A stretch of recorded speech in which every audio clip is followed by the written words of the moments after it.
these podcasts called Creating the World We Want to Live in. They are based on the science of well-being, incorporating evidence from both positive and community psychology.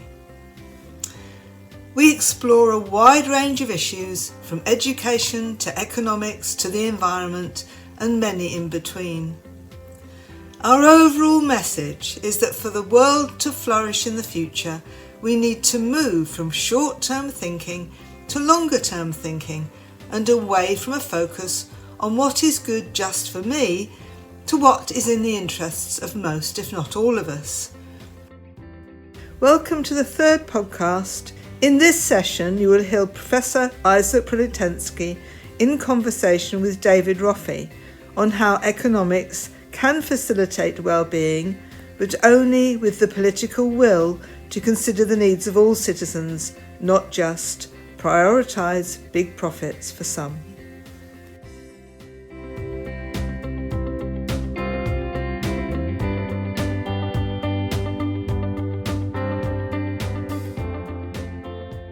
Welcome, everyone. I'm delighted to be joined by David Roffey, who is one of the co-authors of an excellent book called Creating the World We Want to Live in, published by Routledge.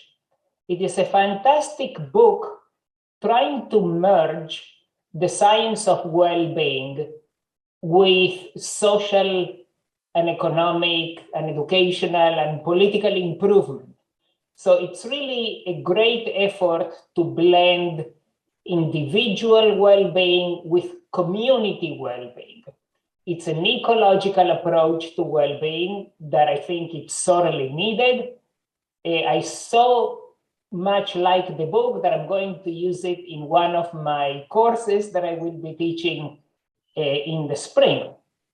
So David was a partner in an international management consultancy where he helped a lot of countries really with some of their economic and social policies.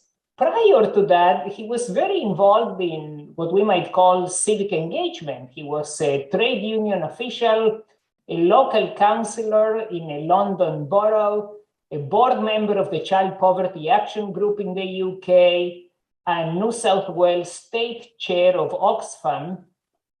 So, David, you have had a great many experiences in the political, social, and economic sectors. Mm-hmm. And to start our conversation, I would like to ask you about what was your motivation to get involved in social improvements? Well, really, I started getting involved as a student. I was at the London School of Economics when lots of protests against the Vietnam War were going on. I went there to do mathematics and economics, and my parents said, don't you get involved in any of that political stuff. But everything that happened around the interaction between the student body and the administration of the college essentially radicalized me. I was outraged at the way that power was being misused, and that set me off down that path. So basically you're saying that the social environment really radicalized you. You were witnessing things that they were unjust and unfair. Yeah. Well, there are a few parallels between our histories, so just for the audience, I'm Isaac Pilleltensky. I'm currently a professor at the University of Miami. And I grew up in Argentina during a fascist dictatorship in the 70s. And that radicalized me too. I realized that I wasn't politically precautious. It was just that injustice and oppression was all around you. Disappearances, killings, paramilitary groups, kidnapping, activists. It was a time of great social upheaval in Argentina. Mm-hmm. And I channeled my interest into community psychology and community well-being. And this is, I guess, where my interests intersect with your group of authors for the book. So I'm interested in hearing from you what impact do the political systems and the economic systems have on well-being? And how do they impact people's daily happiness, health, and well-being? The two sets are inextricably intertwined.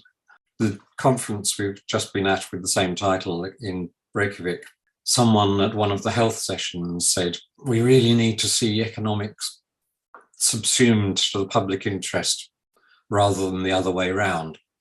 And I thought, actually, that's not the dichotomy that there is, because economics has always been subsumed to political interests. The political economic system is very complex. H.L. Mencken said, for every complex problem, there is an answer that is simple, straightforward, and wrong. So it's always possible to point out complications that make change difficult. And it's much easier to defend the status quo. But we are in a situation in which there is no such thing as carrying on as we did before. And so much of political and economic debate is premised on the theory that we could just carry on as we did before because it used to be all right. And that specifically and obviously transfers into the environment debates as well, that if you have a situation that says, if you do anything about climate change, it's going to be expensive and put some people out of work. That's true, but there is no counterfactual in which we carry on as we are and it's not expensive and put people out of work.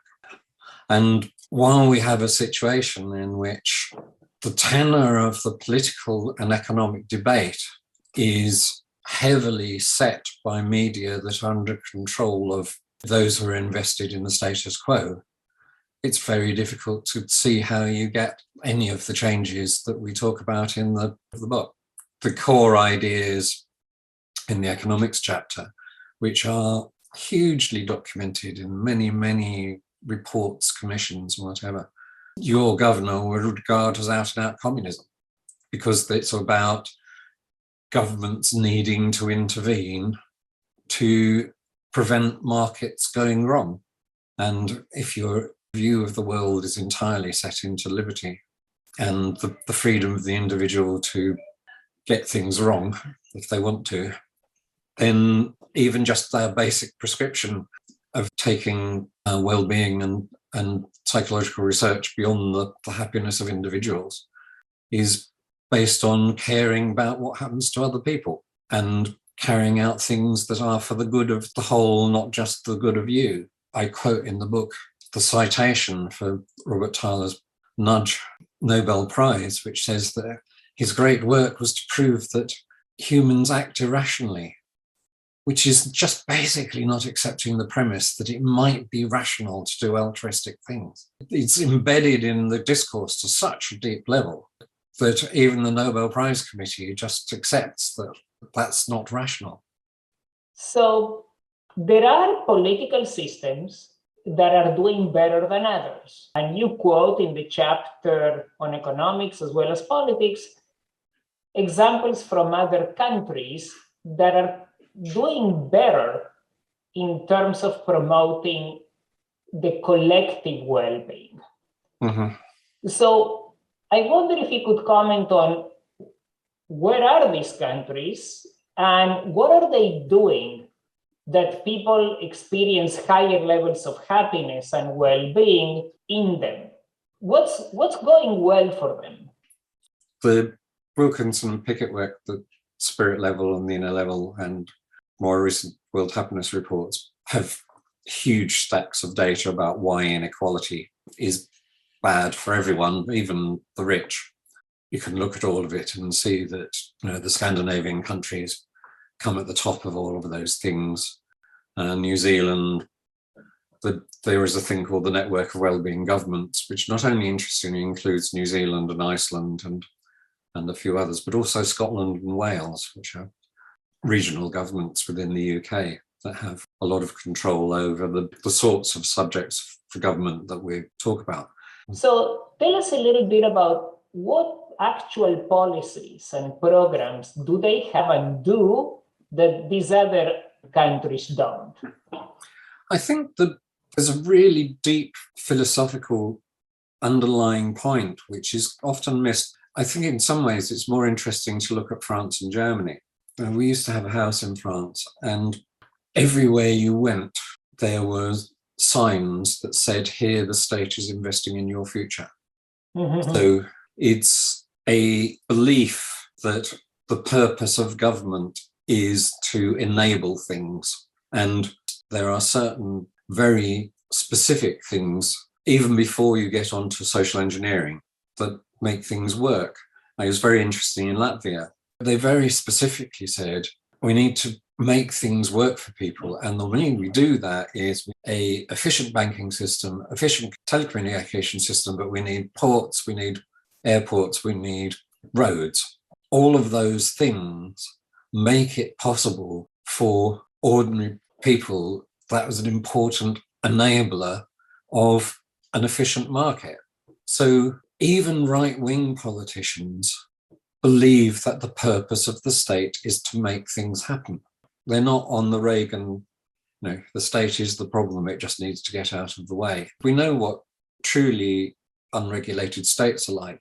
You get warlords and other things that are quite bad for the population. That premise is there. And in the Scandinavian countries in particular, it's taken to a further degree, in which you say, to make it possible for people to do all these things, then we also need to be sure that they can afford to get to work. They can afford to move to get work if that's what they need to do. The place that they are at and the work that they had isn't working anymore. We had 460,000 coal miners in this country in 1982, and we did not a lot to help them to find other things to do.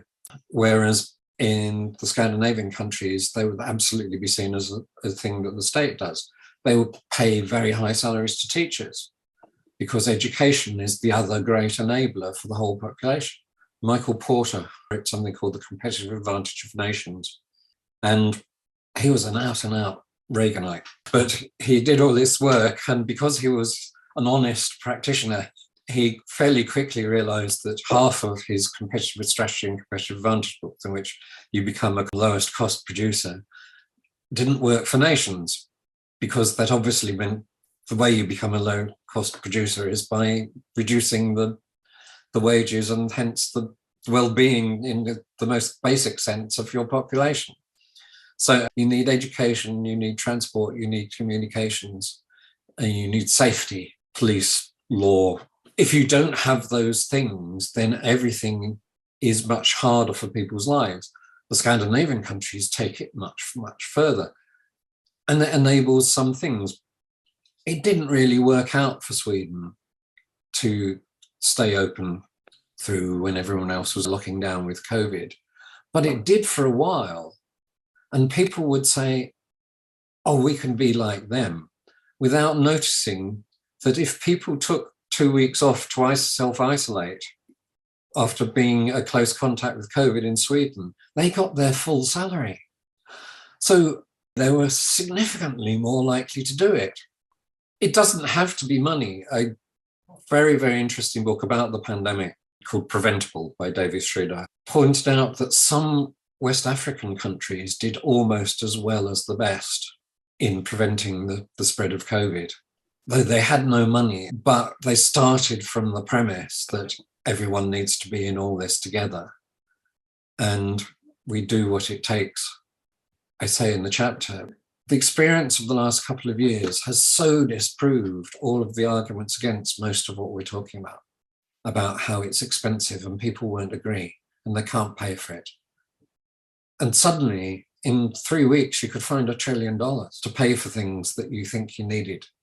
What I hear you say is that countries where people are happier, they just make life easier. Easier to move, easier to change jobs, easier for citizens to find new housing, to get around, to take time off when they need it because of health or family reasons. So this is something very concrete for the audience that are listening, is that countries that invest in the collective well-being they just don't assume that all the citizens will be able to come up with solutions themselves. But the role of the state, as you were saying in France, is to invest in your future. So that at a very concrete level is making life easier.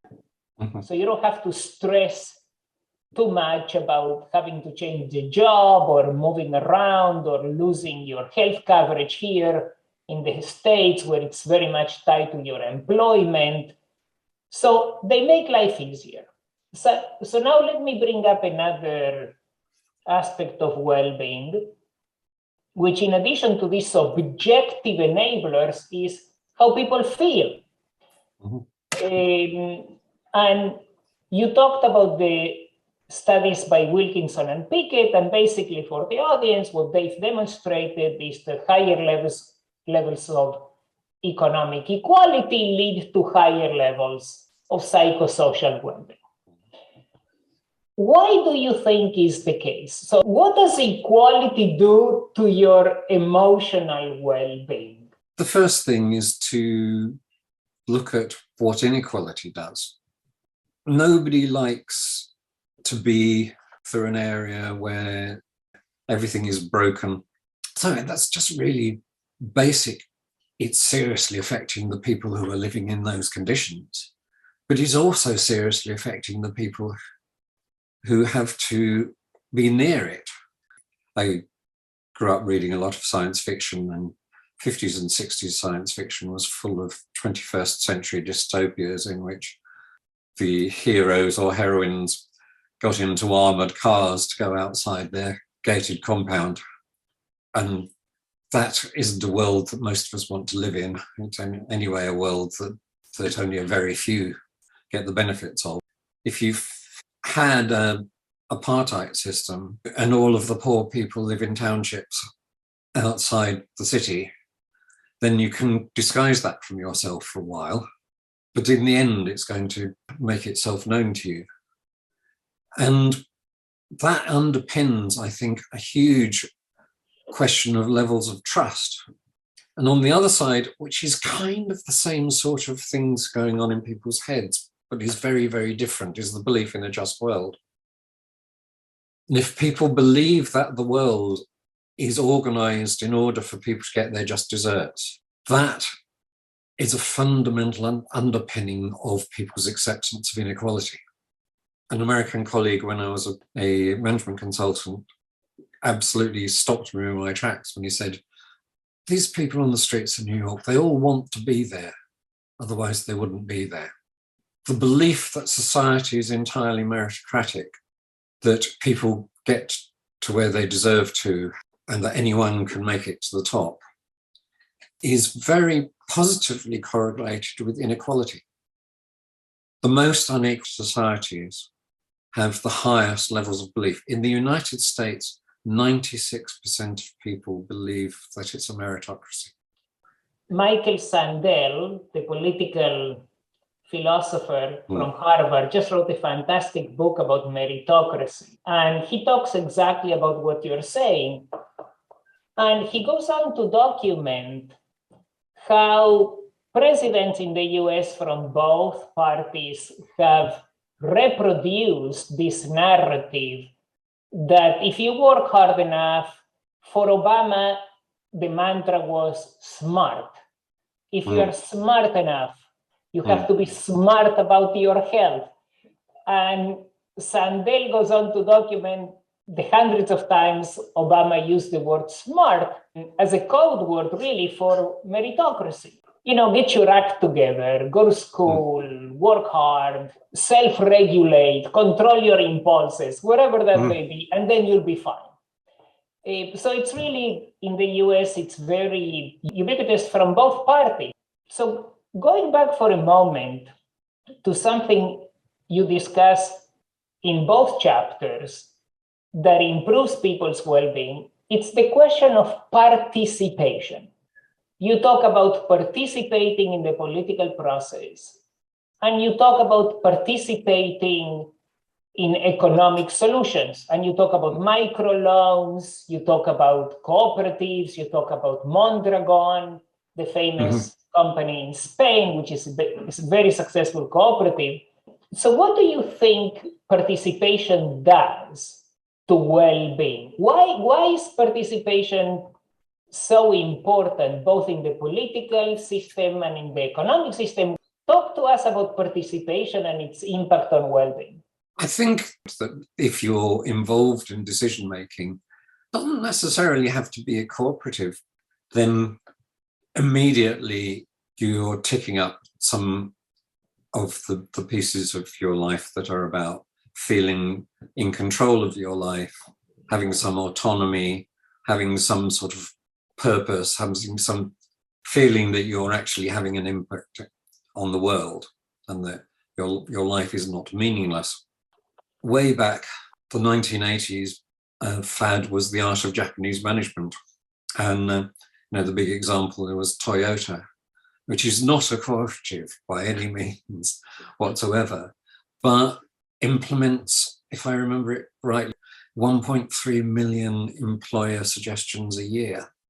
I mean, not just gets, implements and rewards.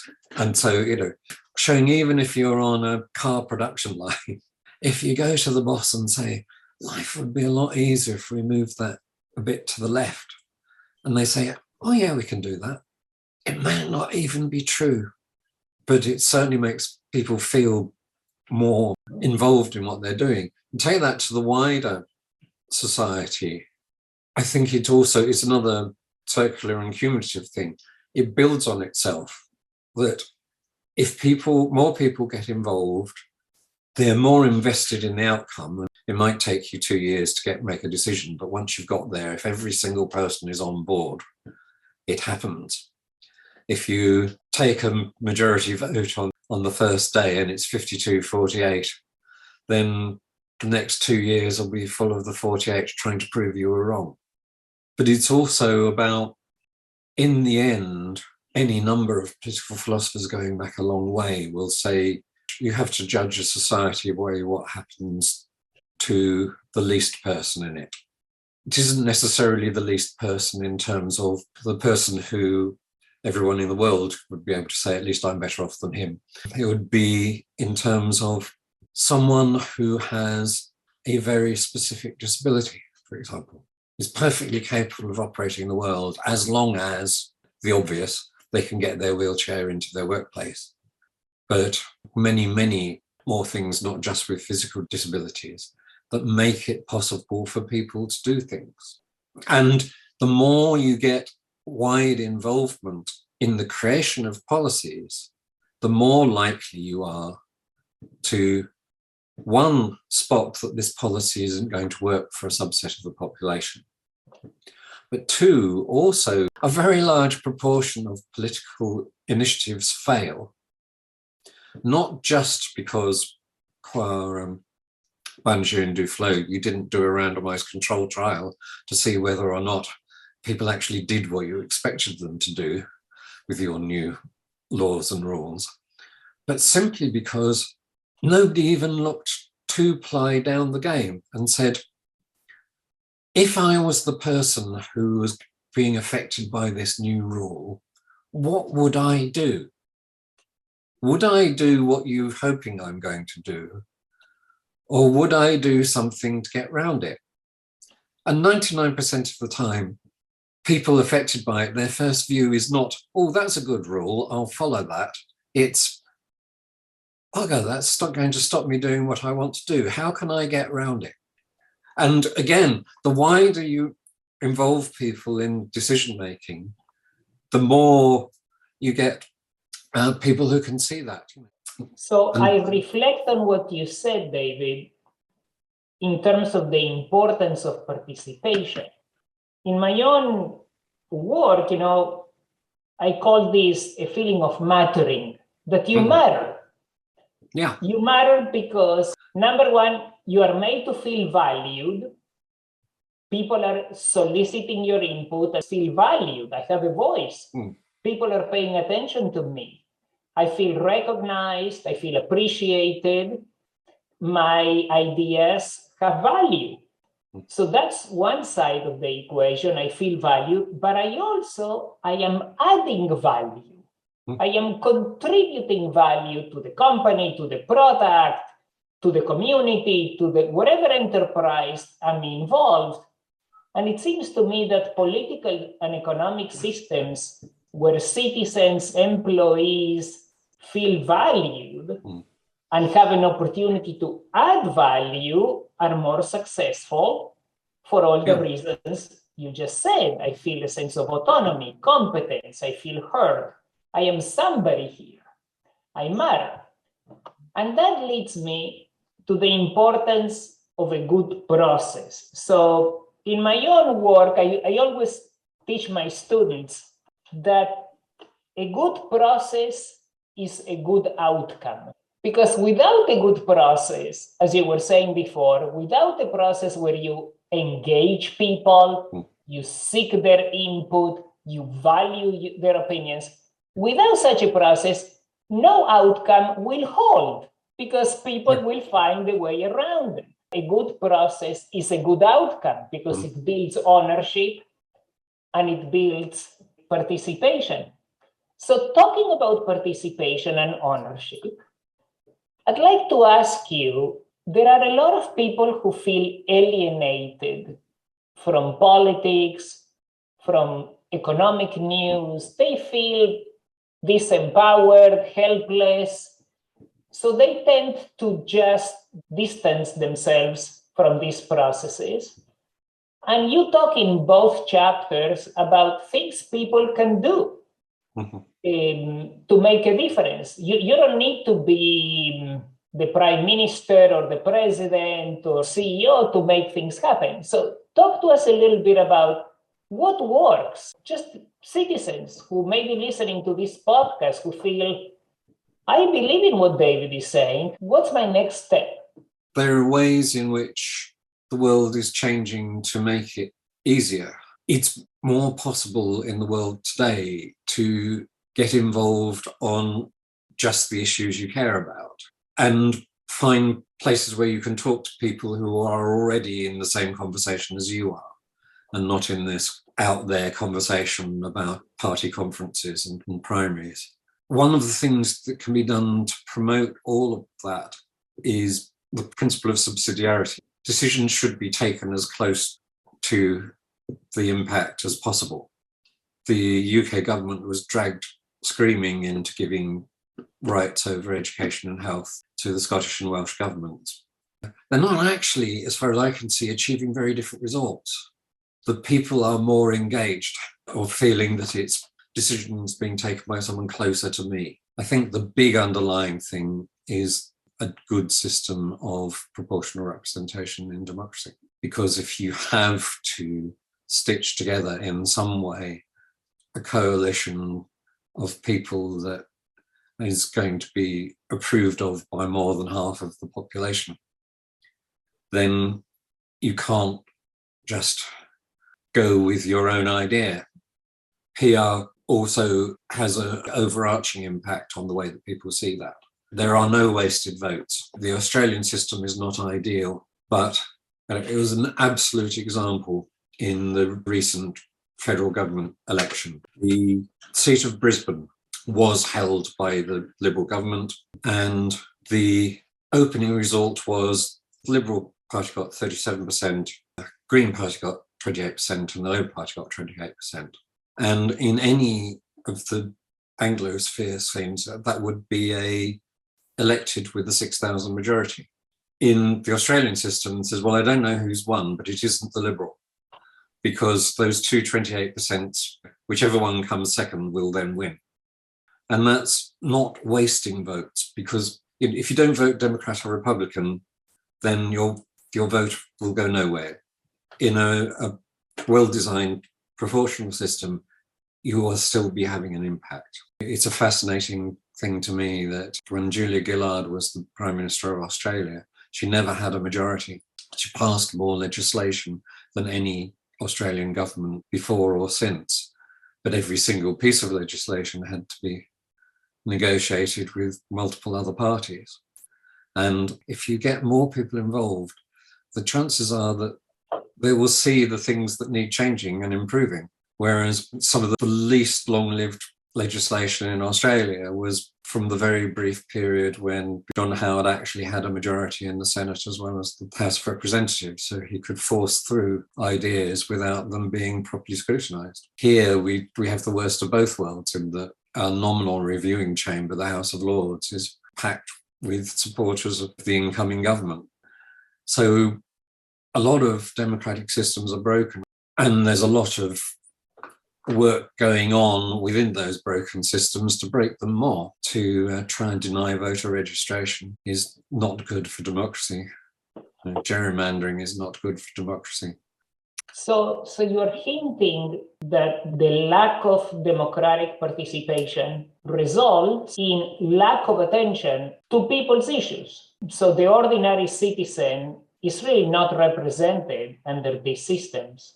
We're coming up to the conclusion of our time, David. So I just have thoughts, what I've learned today, and that is that political and economic systems that enable participatory processes make citizens to feel valued, to have opportunities to contribute. Yeah. And that has an impact on their well-being, because I feel that my dignity as a human being is upheld. People are respecting what I have to say. And what you're saying is that we can structure political and economic systems in such a way to enable well-being. And going back to the beginning of the conversation, you were talking about concrete things governments can do to make life easier. So let's call them objective enablers, right? Like welfare policies, healthcare policy, but also there is an impact on the psychological level, that you feel that you matter as a citizen. So that was my summary. I wonder if I can invite you to wrap it up. What are your parting thoughts for the audience? Well summarized. Yeah, very much exactly where I'm coming from. And I think it's going to be a huge fight to make any of these things happen. I know you talked with Sue about the need for a counterculture that supports this and helps people to work towards these ends. And that's very much the way I see it too. And fingers crossed, we can start to make these things happen. Well, thanks very much for your time, Isaac. Thanks for listening and for all you are already doing. If you'd like to find out more about what we've been discussing, check out www.creatingtheworldwewanttoLivein.org,